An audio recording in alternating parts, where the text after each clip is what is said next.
नमस्कार दोस्तों, मैं हृदय मिश्रा आप सभी का स्वागत करता हूं HRDIS पर। कैसे हैं आप सभी लोग? आई होप आप सभी लोग अच्छे होंगे और अपनी पढ़ाई को बहुत ही बेहतर ढंग से कर रहे होंगे।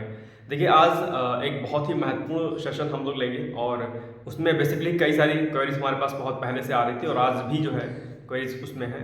तो क्वेरीज बेसिकली क्या है कि जो अभ्यर्थी अभी यूपी PCS का एग्जाम देने वाले हैं और जो अभ्यर्थी अभी RO ARO का एग्जाम देने वाले हैं, उनके सामने एक समस्या जो है सामने आ रही है। समस्या क्या है? दरअसल समस्या है इकोनॉमिक्स को लेकर के। एक तो जो इकोनॉमिक्स का सब्जेक्ट है उसमें टॉपिक समझ में नहीं आते हैं कि किस टॉपिक को पढ़ें, किस टॉपिक को छोड़ दें, कहाँ से प्रिपेयर करें। और दूसरी बात, जब हम इकोनॉमिक्स को उठा के पढ़ने देते हैं किसी किताब से, तो उसकी जो लैंग्वेज होती है वो इतनी टफ होती है, वो इतनी हार्ड होती है कि आप उसके शब्दों को समझ नहीं पाते हो। लिख दिया मुद्रास्फीति, ठीक है, मुद्रास्फीति, अब आपको यार स्फीति क्या है, स्फीति क्या है, उसकी जो टर्मिनोलॉजीज होती हैं और कहीं पर अगर समझाया भी गया है तो बहुत टफ समझाया गया है, बहुत आसान शब्दों में नहीं समझाया गया। इसलिए इकोनॉमिक्स आपको हमेशा से कठिन लगती है।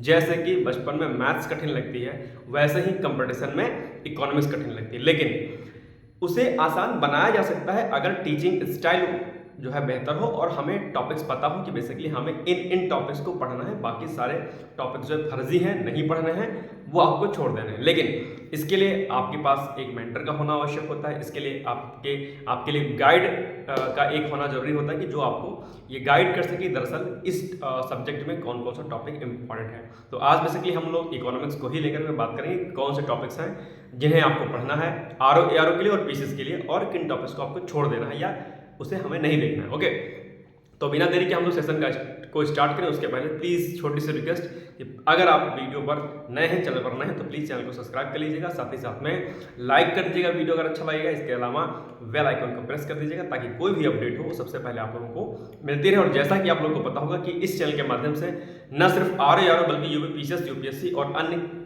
जो स्टेट एग्जाम होते हैं PCS के, उन सभी एग्जाम्स के लिए आपको गाइडेंस और कुछ महत्वपूर्ण वीडियो भी आपको प्रोवाइड कराए जाते हैं। तो प्लीज़ चैनल पर आप लोग बने रहिएगा। आइए हम लोग स्टार्ट करते हैं आज के अपने सेशन को। बात करते हैं हम लोग इकोनॉमिक्स की। तो इकोनॉमिक्स की अगर हम बात करते हैं बेसिकली, तो आज मैं आपको टॉपिक्स बता दे रहा हूँ कि टॉपिक्स कौन कौन से आपको देखने हैं। उसके पहले मैं आपको एक चीज़ और अच्छी बता दूँ, और वो ये कि जो टॉपिक्स अभी मैं आपको बताने वाला हूँ बेसिकली उन सभी टॉपिक्स को मैंने खुद पढ़ाया हुआ है। कहाँ पर पढ़ाया हुआ है आप कहेंगे, तो इसका जवाब है डिकोड एग्जाम। यूट्यूब चैनल है डिकोड एग्जाम, डालिएगा आप DECODE डिकोड पे आप जाइएगा। वहाँ पर जो है लेक्चर्स पढ़े हुए हैं इकोनॉमिक्स के मेरे और एनवायरनमेंट के, और वहाँ पर मैं डेली मॉर्निंग में करंट अफेयर्स भी पढ़ाता हूँ। तो अगर आपको करंट अफेयर्स देखना होगा तो आप देखिएगा डेली सुबह 8 बजे। साथ ही साथ में एनवायरनमेंट और इकोनॉमिक्स की क्लास बहुत ही आसान लैंग्वेज में, बहुत ही कॉमन लैंग्वेज जिसको हम लोग बोलते हैं, उन कॉमन लैंग्वेज में मैंने आपको सारे टॉपिक्स आपको करा रखे हैं, जो भी आपको मैं बताऊंगा कि ये टॉपिक आपको पढ़ना है। तो आप चाहे तो वहाँ से देख सकते हैं, या अगर आपको रेफरेंस बुक से पढ़ना है तो भी आप जो है अभी जो मैं बताऊंगा उन टॉपिक्स पर आप लोग एक बार पकड़ बना लीजिएगा अपने। ओके, तो हम लोग बिना देरी के सेशन को स्टार्ट करते हैं। सबसे पहले जो पहला आपका चैप्टर है, तो बेसिक्स आपको बेसिकली पता होनी चाहिए कि राष्ट्रीय आय क्या होती है। इसके अलावा नोट करते रहिएगा आप लोग प्लीज, है ना। तो टॉपिक्स क्या है आपका, पहला टॉपिक है आपका राष्ट्रीय आय। ये एक इंपॉर्टेंट टॉपिक होता है। राष्ट्रीय आय क्या होती है, इससे संबंधित कई बार जो है क्या होता है आपके एग्जाम में प्रश्न पूछ लेता है। इसके अलावा राष्ट्रीय आय के अलावा एक दो थ्योरीज में आपको राष्ट्रीय आय वाले चैप्टर में आपको एक दो थ्योरी और मिल जाएगी, उसको पढ़ लीजिएगा। इसके अलावा गरीबी और बेरोजगारी, ये दो टॉपिक है। ये हालांकि बीच में मिलेंगे आपको इकोनॉमिक्स के टॉपिक में, लेकिन मैं आपको पहले बता दे रहा हूँ गरीबी और बेरोजगारी से संबंधित जो टॉपिक है वो बहुत इंपॉर्टेंट है। और गरीबी और बेरोजगारी वाले जब टॉपिक को आप पढ़ेंगे तो वहाँ पर आपको जो है कई सारे जो है फिलिप्स वक्र, लॉरेंज वक्र, ठीक है, मिलेगा आपको। ये बहुत इंपॉर्टेंट, फिलिप्स वक्र, लॉरेंज वक्र।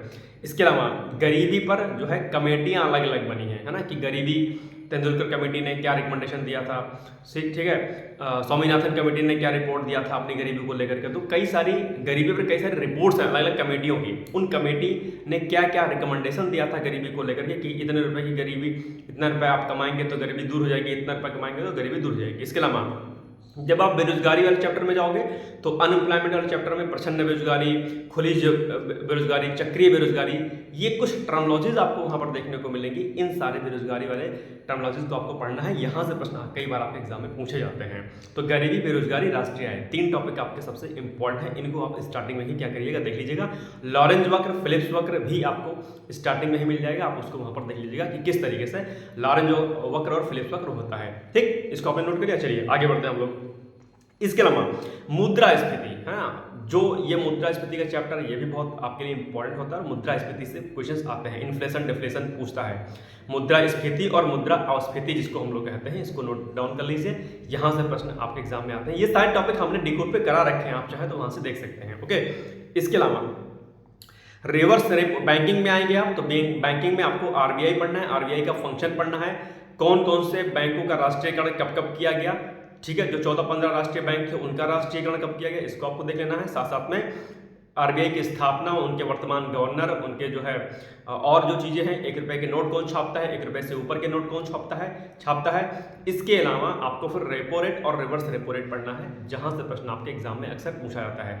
करंट में ही पूछा जाता है कि वर्तमान में रेपो रेट और रिवर्स रेपो रेट आरबीआई ने कितना किया हुआ है, तो इसको भी आपको ध्यान रखना है। ओके, इसके अलावा फिलिप्स वक्र यहाँ बहुत इंपॉर्टेंट है, इसको आप लोग देख लीजिएगा एक बार। इसके अलावा वाणिज्यिक बैंक हो गया, सहकारी बैंक हो गया, नाबार्ड हो गया, ठीक है, और कुछ वित्तीय संस्थान है, प्रमुख वित्तीय संस्थान, उनका स्थापना वर्ष और उनका कार्यालय कहाँ पर है। प्रमुख वित्तीय संस्थानों की स्थापना वर्ष और कार्यालय, ये आपको क्या करना है, याद करना है। ठीक, इतना हो गया। इसके अलावा आगे बढ़िएगा आप लोग, तो आप लोग को सामने फिर मिलेगा एक टॉपिक जो है भारतीय उद्योग एवं कृषि। भारतीय उद्योग एवं कृषि ये आपके प्रीलिम्स के लिए इतना महत्वपूर्ण तो नहीं है, लेकिन हाँ ये है कि यहाँ से भारतीय उद्योग और कृषि में जो प्रमुख जो कृषियाँ हैं, कृषि जो अलग अलग हैं कि सेरिकल्चर किसको कहते हैं, विटीकल्चर किसको कहते हैं। इसके अलावा जो आपके सामने आप देखते होंगे जायद और खरीफ और रबी की फसल, इन फसलों में कौन कौन सी चीज़ें आती हैं ये आपको पता होना चाहिए। इसके अलावा मिश्रित खेती क्या होती है ये आपको पता होना चाहिए, फसल चक्र क्या होता है ये आपको मालूम होना चाहिए। यानी कि एग्रीकल्चर से संबंधित कुछ कुछ जो महत्वपूर्ण जो फैक्ट होते हैं आप उनको एक बार देख लीजिएगा।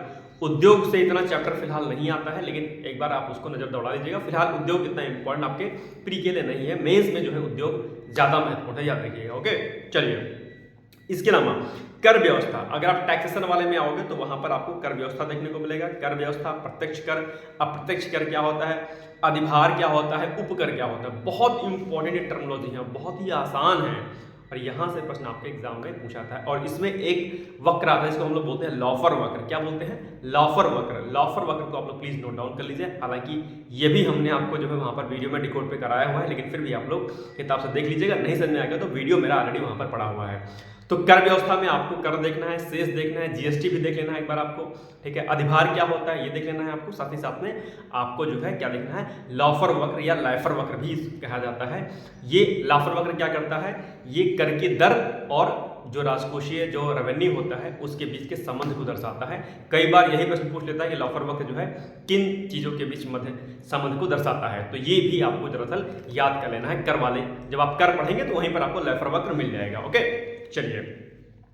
इसके अलावा आप छोटे छोटे टॉपिक पढ़ लीजिएगा, जैसे कि सतत विकास क्या होता है, नीति आयोग की स्थापना कब हुई, योजना आयोग में पहले क्या था। इसके अलावा जीएसटी को इसी में आप लोग एक बार पढ़ लीजिएगा, तो यहाँ से आपकी कुछ चीज़ें क्लियर हो जाएंगी, ठीक है। राष्ट्रीय विकास परिषद एक टॉपिक है, राष्ट्रीय विकास परिषद क्या होता है। हालांकि राष्ट्रीय विकास परिषद को आप लोग पॉलिटी में भी पढ़ते होंगे, लेकिन यहाँ पर भी एक बार पढ़ लीजिएगा, ठीक है। इसके अलावा 5 ईयर्स प्लान, पंचवर्षीय जो योजनाएं थी, पंचवर्षीय जो प्रथम पंचवर्षीय योजना थी वो किस पर आधारित थी, है ना, उसका टारगेट कितना फिक्स किया गया था, क्या प्रथम पंचवर्षीय योजना अपने टारगेट को अचीव करने में लाभदायक हो, मतलब हो पाई, सक्सेस या नहीं हो पाई, ठीक है। किस मॉडल पर आधारित है, महालनोबिस मॉडल पर है या किस मॉडल पर है। प्रथम पंचवर्षीय योजना जो है उद्योग पर आधारित थी या कृषि पर आधारित थी। इस प्रकार के प्रश्न जो है कई बार पूछा था। और FY पे 5 ईयर प्लान्स में कब विराम लगा योजना पर, कब ब्रेक कर दिया गया पंचवर्षीय योजनाओं को, ऐसे कई प्रश्न आपके पंचवर्षीय परियोजनाओं से पूछे जाते हैं। ये भी आपके लिए क्या है, महत्वपूर्ण है। तो FYP जिसको बोलते हैं, यानी कि 5 ईयर प्लान्स जिसको हम लोग बोलते हैं, इसको भी आप लोग नोट डाउन कर लीजिए और इसको भी आप लोग रेडी कर लीजिएगा, राइट। चलिए, इसके अलावा अगर हम बात करते हैं थोड़ा सा, ये हो गया आपका प्रमुख आयोग एवं समितियां, आप ये सब लूसेंट वगैरह में मिल जाएगा, आप वहां से भी रेडी कर सकते हैं, ठीक है। इसके अलावा जो अंतर्राष्ट्रीय संगठन आपके बसते हैं, है ना, जैसे कि आपका WTO हो गया, WHO हो गया, IMF हो गया, प्रमुख जो वित्तीय संस्थान है, WTO के बारे में अच्छे से पढ़ लीजिएगा, ठीक है। IMF के बारे में कई बार एग्जाम में आपके प्रश्न पूछता है। तो जो अंतर्राष्ट्रीय संगठन है, आपके वित्तीय जो संस्थान हैं इंटरनेशनल लेवल के, इनको आप लोग एक बार जरूर देख लीजिएगा कि इनकी स्थापना वर्ष कब हुई थी, इनका जो अभी वर्तमान अध्यक्ष हैं वो कौन है और इनका मुख्यालय यानी कि हेडक्वार्टर कहाँ पर है। इतना अगर आप रेडी कर लेंगे, यकीन मानिएगा इकोनॉमिक्स का एक भी प्रश्न जो है आपका बाहर नहीं जाएगा। शर्त क्या है इसमें? बस शर्त ये है कि करंट से आप लोग टच में रहिएगा। यानी कि जो टॉपिक्स अभी मैंने आपको बताए ये क्या है, ये सारे के सारे स्टैटिक टॉपिक हैं जो कि जीएस वाले हैं। अब इसमें आपसे राजकोषीय क्या कहते हैं घाटा वगैरह पूछ सकता है कि राजकोषीय घाटा कितना है। बजट और इकोनॉमिक सर्वे आपको करंट अफेयर से ही पढ़ना है, आप वहां से कर लीजिएगा। रेपो रेट और रिवर्स रेपो रेट वर्तमान में कितना है, करंट में आप लोग ऑलरेडी पढ़ते होंगे इसको, तो वहां से पढ़ लीजिएगा आप। तो कुछ कुछ टॉपिक्स ऐसे हैं जो आप आसानी से जो है पढ़ सकते हैं करंट अफेयर से। तो करंट के टच में रहिएगा, जो मैंने आपको बताया है उसको कर लीजिएगा। लाफर वक्र, फिलिप्स वक्र, लैरेंज वक्र, ठीक है, और क्या कहते हैं 2-3 और वक्र हैं। इसके अलावा महत्वपूर्ण कमेटियां, Rangarajan committee, Tendulkar committee, repo rate, reverse repo rate, मौद्रिक स्फीति, अवस्फीति, आरबीआई की स्थापना, प्रमुख वित्तीय संस्थान, उनके कार्यालय, अंतर्राष्ट्रीय संगठन, ये सब चीजें बहुत महत्वपूर्ण है इकोनॉमिक्स में। अगर आप इन सब चीजों को कर लेंगे, यकीन मानिएगा कि आपका इकोनॉमिक्स का प्रश्न गलत नहीं होगा। और आप मेरे वीडियो को डिकोड पे देख सकते हैं। क्लासेस कब कब मेरी हुई हैं उसके लिए डिकोड एग्जाम का आपको टेलीग्राम चैनल जो है वो करना पड़ेगा, सब्सक्राइब करना पड़ेगा। वहां से आपको शेड्यूल मिल जाएगा। शेड्यूल वहां से नहीं मिलेगा तो डिस्क्रिप्शन बॉक्स में मैंने लिंक दिया हुआ है अपने पर्सनल उसका टेलीग्राम का, तो आप वहां पर मैसेज करिएगा, मैं आपको शेड्यूल डिकोड एग्जाम का दे दूंगा। आप वहां से क्लासेस सारी देख सकते हैं। यूपीपीसीएस क्रैश कोर्स वहां पे चल रहा है फ्री ऑफ कॉस्ट, जहां पर सारे वीडियोज आपको प्रोवाइड कराया जा रहा है। तो वहां पर मेरा 2 लेक्चर हो रहा है, एनवायरमेंट का और इकोनॉमिक्स का, और साथ ही साथ में करंट अफेयर्स तो वहां पर डेली मॉर्निंग में होता ही होता है। ओके, तो आई थिंक आपको समझ में आ गई होंगी। और अगले दिन हम लोग किसी अन्य विषय पर चर्चा करेंगे। आपको किसी अन्य विषय की अगर स्ट्रैटेजी समझनी है या महत्वपूर्ण टॉपिक्स को समझना है तो कमेंट बॉक्स में जाकर कमेंट कर दीजिए कि सर मुझे इस विषय में दिक्कत आ रही है, इस विषय पर आप वीडियो बना दीजिएगा, तो मैं उस पर्टिकुलर विषय पर वीडियो बना दूंगा। आई होप आपको वीडियो अच्छा लगा होगा। अगर अच्छा लगा तो प्लीज़ वीडियो को शेयर भी कर दीजिएगा। मेरा सपोर्ट करने के लिए आपको थैंक यू सो मच। और प्लीज़ वीडियो को लाइक कर दीजिएगा। मिलते हैं कल एक नए वीडियो के साथ, तब तक आप लोग पढ़ते रहिए, मस्त रहिए, व्यस्त रहिए। एक और बात, खुद पर भरोसा रखिए, खुद पर आत्मविश्वास रखिए, यकीन रखिए आपका सिलेक्शन होगा। अपने स्वजनों के साथ, अपने ईश्वर पर, अपने आराध्य पर आप भरोसा रखिए। आप मेहनती हैं, मैं जानता हूं, और बस लगातार कंसिस्टेंसी के साथ जो है तैयारी करिए। और हाँ, किसी के बातों पर मत आइए, चाहे कोई रिश्तेदार आपको ताने मार रहा हो, चाहे कोई शादी के लिए प्रेशराइज कर रहा हो, चाहे कोई किसी की गर्लफ्रेंड बॉयफ्रेंड भाग गई हो, किसी भी चीज़ से आपको जो है इफेक्ट नहीं होना है। आपको निरंतर जो है चरैवैत की बात, यानी कि चलते रहो के कदमों पर आपको चलना है, और निश्चित रूप से आपको सफलता मिलेगी। मेरी बहुत सारी शुभकामनाएं हैं। All the best. Thank you so much. Bye, take care. Thank you.